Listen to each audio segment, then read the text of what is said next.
नमस्ते friends, welcome to the stock class. और आज का अपना स्टॉक है बाटा इंडिया। बेसिकली ये चार्ट मैंने लिया है investing.com से, क्योंकि आप देख सकते हो यहाँ पर जो डाटा है वो काफ़ी ज़्यादा हमें मिल रहा है। 1995 से है ये कैंडल से लेके, और अगर हम ट्रेडिंग व्यू की बात करें तो डाटा जो है तो ऑलमोस्ट वो 1999 से स्टार्ट है।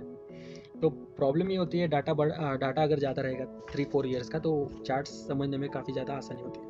तो चलिए शुरू करते हैं बाटा इंडिया का एनालिसिस। आप देख रहे हो एक कप एंड हैंडल आप बोल सकते हो, एक ब्रॉन्डिंग वेज बोल सकते हो, या एक ट्रायंगल बोल सकते हो। देन अगेन ब्रॉन्डिंग वेज में पैटर्न जो है वो चल रहे हैं। सेकंड थिंग, जैसे कि मैंने बताया कप एंड हैंडल का टारगेट यहाँ पर था, वो जो है वो आप देख सकते हो यहाँ पर अचीव हुआ। ऑलमोस्ट 1990 से पैटर्न चल रहा था, उनका टारगेट जो है वो अभी अचीव है 2020 में।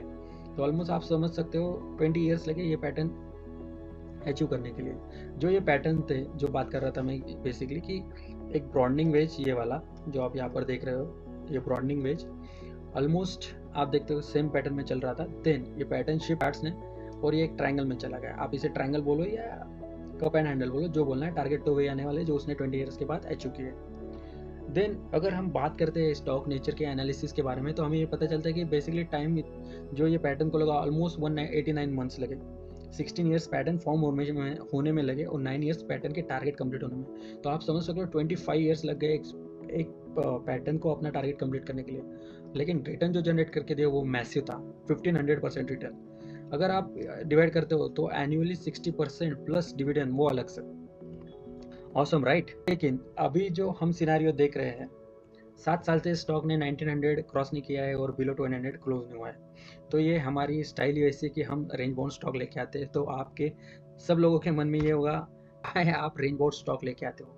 तो स्टॉक लाने का यही मतलब होता है कि प्रिंसिपल हमारा बचा रहे, कोई ज़्यादा स्टॉप लॉस वगैरह हिट ना हो। अगेन ब्रॉन्डिंग, जैसे कि मैंने बताया कि अगेन ब्रॉन्डिंग पैटर्न बना रहा है, लेकिन इन ब्रॉन्डिंग पैटर्न के अंदर ये कप एंड हैंडल ये स्टॉक ने बनाया और इसके भी टारगेट ऑलमोस्ट 41 मंथ्स लगे, 3.5 ईयर्स ऑलमोस्ट लगे स्टॉक को, और 1.5 ईयर्स में ये टारगेट कंप्लीट हुआ, वो भी 100% रिटर्न के साथ। तो आप सोच सकते हो कितने रिटर्न्स मैसिव जनरेट करके दिए। लेकिन प्रॉब्लम इज दैट जो 7 साल के अटके हुए है ये चार्ट में, इनके रिटर्न्स कितने, बेसिकली जीरो।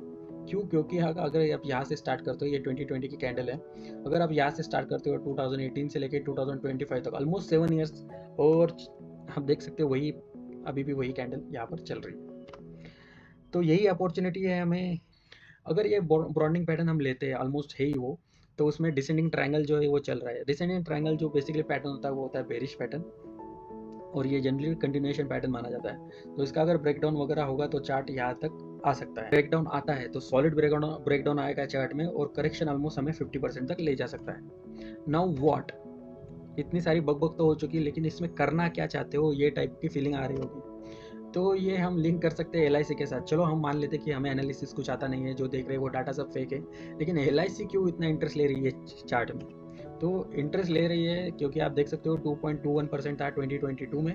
ऑलमोस्ट 5x जो है वो LIC का स्टेक ये चार्ट में बढ़ चुका है। लेकिन प्रोमोटर आप देखोगे तो कॉन्स्टेंस वही है, 15.16 से लेके वही 15.16 तक है यहाँ पर। और अगेन मेरा यहाँ सेट आप 2023 में इंटरेस्ट लेना स्टार्ट किया था, तो ऑलमोस्ट 1.5x उन्होंने भी अपने जो पोजीशन है वो स्टॉक के साथ बढ़ाई हुई है।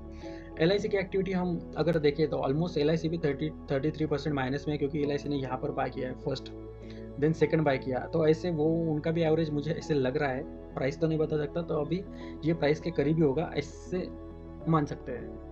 देन अगर हम मूविंग एवरेज एनालिसिस की बात करेंगे तो आपको पता चल गया होगा कि जब भी ये मूविंग एवरेज ब्रेक करता है तो 22% का करेक्शन आता है।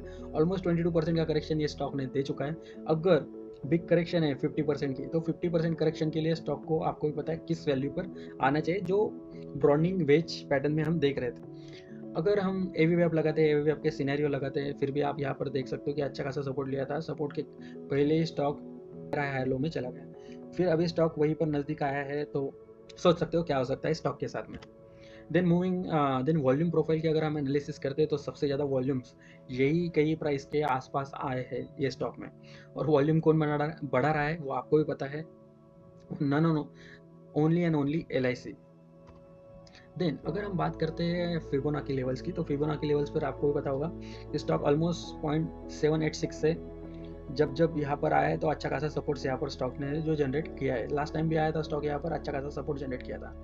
फिर अगर हम हिस्ट्री में जाके देखते हैं, बैक डेटेड हिस्ट्री में जाके चेक करते हैं, ऑलमोस्ट 2013 का चार्ट अगर चेक करते हैं तो फिर से स्टॉक के साथ वही हुआ है। ऑलमोस्ट 786 के करीब आया है स्टॉक और वहाँ से बाउंस बैक अच्छा खासा दिया है। अगर हम बात करते हैं 2018 की और 2020 की, जो प्राइस सडनली फॉल हुए थे, तो आपको ये भी पता चल गया होगा अगेन 0.786 से स्टॉक जो है वो रिटर्न हो रहा है।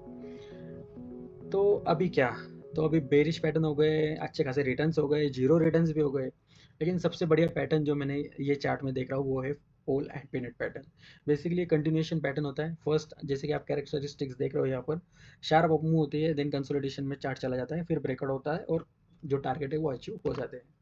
तो टारगेट ऑलमोस्ट अचीव हो सकते हैं ये स्टॉक के साथ, लेकिन लास्ट टाइम भी उसने लगाए थे 25 ईयर्स, डोंट नो कितने ईयर्स चलेगा। So don't forget to like, comment and subscribe. Thank you so much